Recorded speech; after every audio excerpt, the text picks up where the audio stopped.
Hello, my dear students. In this session, you are going to study the structural modeling. Okay, till now we have completed the two types of modeling, that is data flow modeling and the behavioral modeling. So from today onwards, we will start studying the structural modeling. Structural modeling, first we are going to study the example first. Afterwards, you are going to study the component declaration. Example means how to write a structural program you are going to study. After that, you are going to study in detail about the component declaration. Now, let us move to the example first. Okay, so this is a one example. It contains the D flip-flop and next what is this? This is a NAND gate and next it is a AND gate. Okay. So why I showed this means it has the three components. I want to show that this circuit mainly consisting of the three components. Okay. What are the three components? First is the D flip-flop. Second one is the NAND gate. Third one is the NOT gate. Sorry, AND gate. Okay. And what you have to see means first in the circuit you see how many components are there. Okay. Afterwards you see how many inputs are there for that components. Okay. This component is having this is a D flip-flop is having the two inputs. That means one is the data input, another one is the clock and the two outputs. One is the Q and another one is the Q bar. Next what happens? This is what your NAND gate. It also contains the two inputs and one output. This is AND gate. It contains the two inputs and one output. Okay. And another one point just you see here. This is the Q output of the D, that is Q is connected to the AND gate. This signal we have taken as S1 and next is the Q bar. The output of this is taken as input for this AND gate. So this is a two input NAND gate and this is the two input AND gate and this is the D flip-flop. Okay, so how to start writing the structural program? Okay, in the program what happens? First usually we write the entity part. In all the modeling, entity part is the same. Okay, so here you see this is what your entity part. So what I have taken the name of the entity is gating is.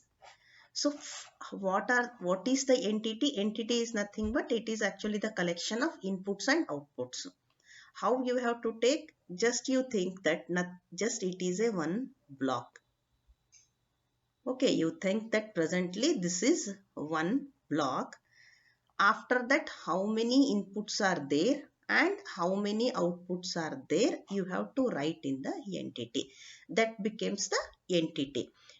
Entity is same for all behavioral, data flow and the structural modeling.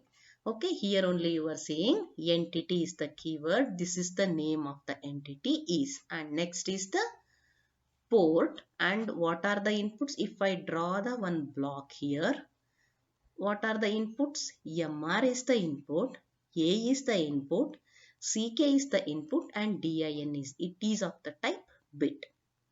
In the same way, we are writing the output. What are the outputs? RDY and CTRL are the outputs and end gating. Okay, this ends the entity part. Okay, all of you are perfect with this entity. Okay, now let us move to write the architecture part. How to start the architecture part? It is begin with the keyword architecture and next name of the architecture, of entity name is. What is your entity name? This gating is your entity name. And next in the structural program, after this architecture and before the begin of the architecture, here you are going to write the component declarations. Okay, how many components you have taken in your program, that one by one you have to write. Afterwards, you are going to declare the signals. This inside the signals what we have taken, no, this you have to declare here. Afterwards, start writing the begin of the architecture. Okay, so in the syntax of the architecture, you have seen that after the architecture, there is a one line declaration of variables is there. That part we are using here. Till now we have not used the declaration part. Directly after writing this we have written the keyword begin. But in that usually we are not required the declaration. So that is why we have not used. But in the structural modeling it is necessary. You have to first write the components. How you are going to write the components means it start with the keyword component. First, I am writing the AND component. Afterwards this. Actually, there is a no one specific way to write the component. Any component you can write first, second, or third. First, what you have to write means it should start with the component, and next you are going to write the name of the component. You take any name. So here, why I have taken AND2? Because only AND we can't take, that is a one keyword. 2 I have taken because it has a 2 inputs, so and 2. And next port, how many inputs? X and, so what I have taken here, X and Y, different names you have to take, and Z is the output and end component. Okay, so this is what your component declaration. Okay, this the general format of this also you are going to study in the next part of this session only. Okay, and next similarly here this is the D flip-flop component. Component D flip-flop, port, how what are the inputs? D and clock are the inputs, and Q and Q bar are whatever output and end component. Next comes the NOR. So this is what your NOR gate. NOR gate is a universal gate. So same thing you have to write, that is component of NOR2.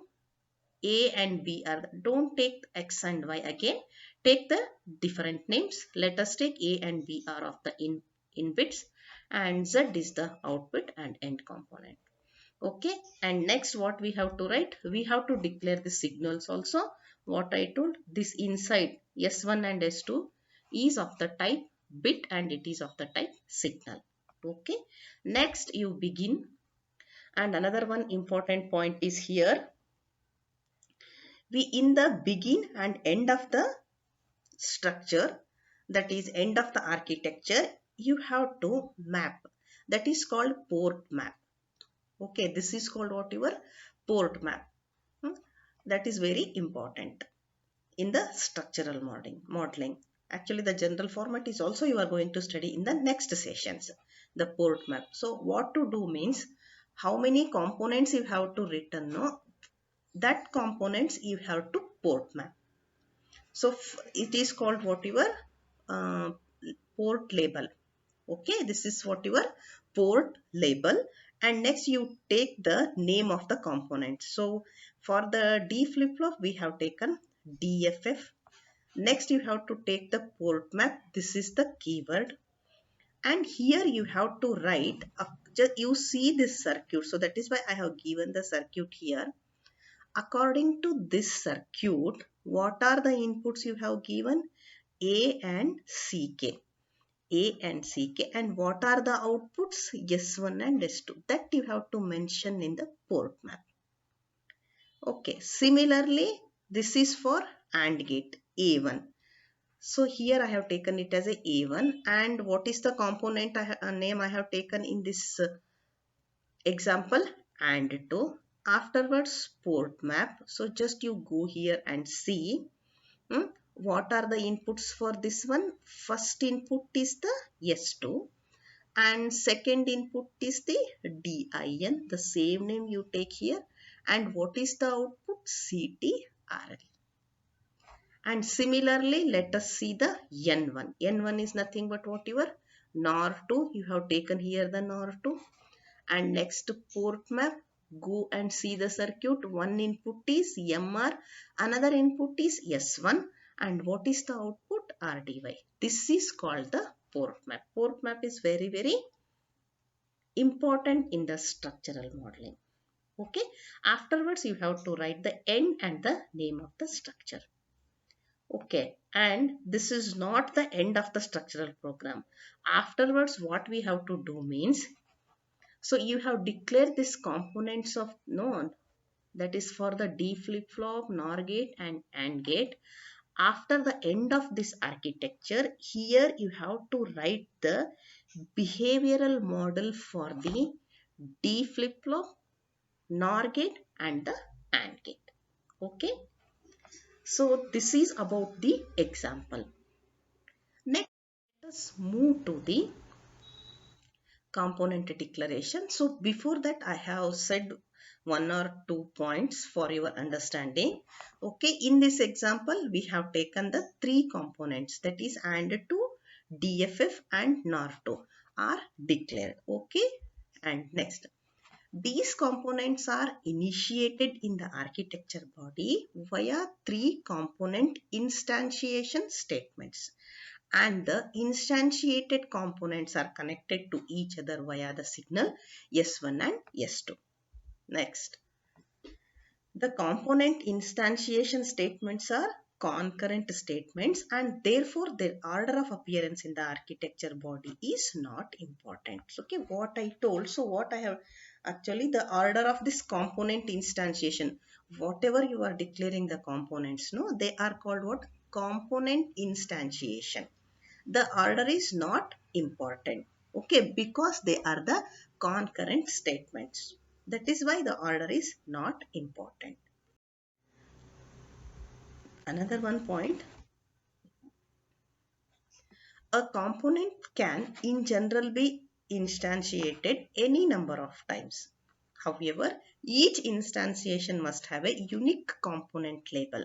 As an example, A1 is a component label for AND2 component instantiation. Okay, so we have written the port map, no? So in that port map, you have taken the A1, A1, D1 like that. Only unique numbers, unique labels you have to take. Don't repeat this A1 for both NOR gate, AND gate and the D. That is called what? The component instantiation. No, they are going to execute it. So when you are using the for more than one component, same label, it is difficult to execute. So that is why you should take the different labels.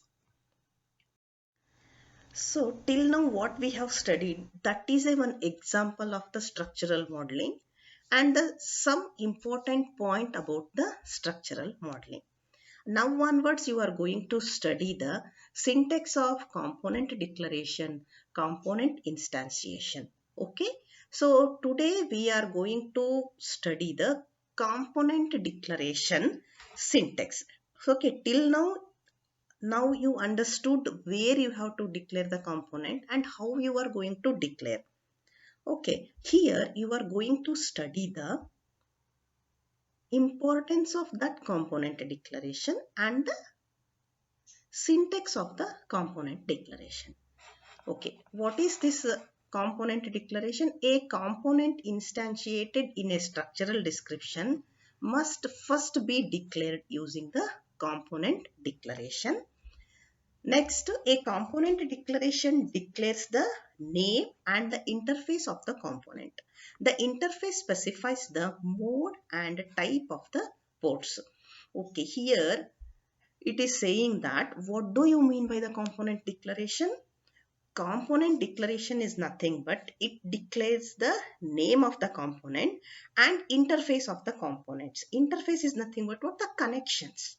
Okay, and it is also going to show you the mode and type. Mode is nothing but what? How many inputs are there and how many outputs are there. Type is nothing but what? That is, it is of the type bit, it is of the type byte, vector. That what we are declaring, no, that is nothing but what? The type.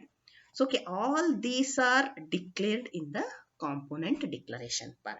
Okay, and now let us see the syntax of the component declaration.